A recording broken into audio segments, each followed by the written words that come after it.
مساء الخير حبايبي. اليوم ان شاء الله رايحين نعمل بسكوت سابليه.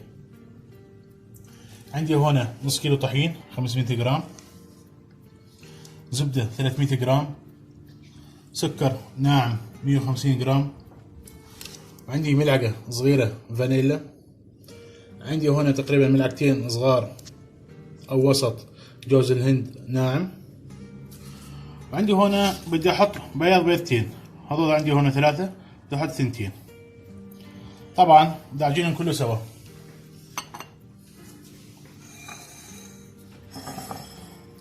فضيه بالبولة هون، نفضي كل المواد سوا.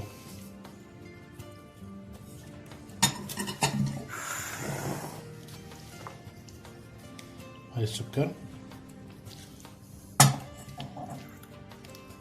وهاي الزبدة.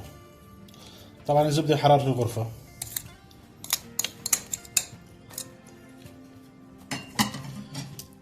راح افضي كانت البيض تقريبا 2.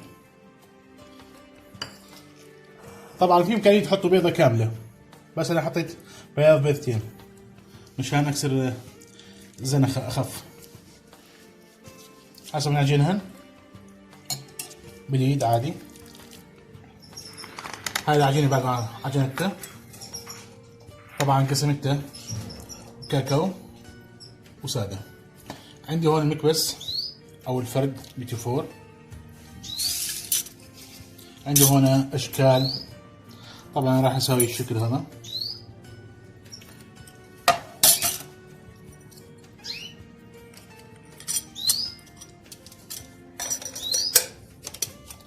شايفين؟ هسه بنعبي العجين. بسم الله.